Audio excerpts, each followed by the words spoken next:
Hi, my name's Anna O'Malley, and I'm an integrative family and community medicine physician and the director of the Natura Institute for Ecology and Medicine here in the beautiful Commonweal Garden. And we're here in this surreal time of the COVID-19 pandemic.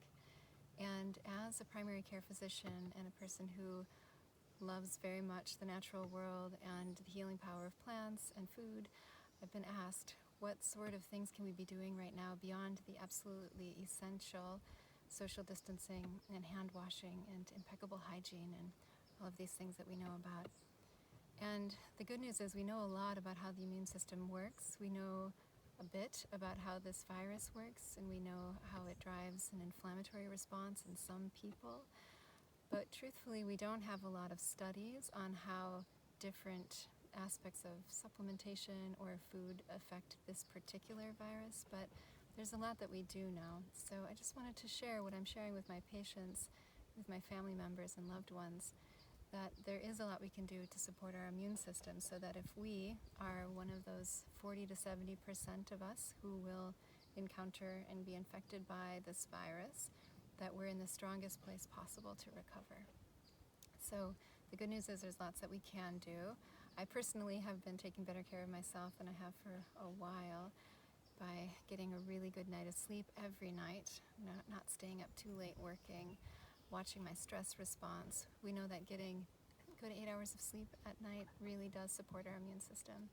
We know that being stressed out and going to that place of fear suppresses our immune system.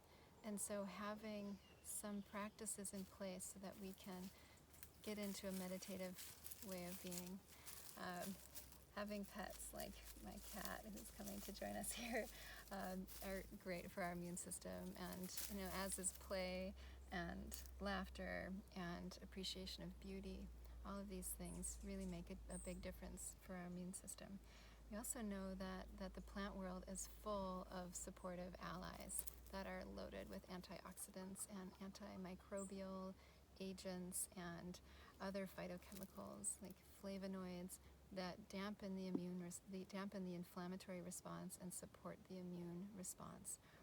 And so being in a garden is a really great place to be thinking about what we can be growing, how we can be supporting ourselves by being out in the natural world, which is inherently anti-inflammatory and immune supporting, and thinking about how we can be cultivating things like nettle and being in relationship with the natural world, and how kale is a really powerful thing to be growing, and it grows like in abundance here in our coastal California climate and other places as well. Having rosemary, thyme, oregano growing, in addition to being antimicrobial and anti-inflammatory, they also are totally delicious and are a great flavor for making a big pot of veggie broth that you can be sipping as a tonic throughout this time, as I'm doing, making other soups.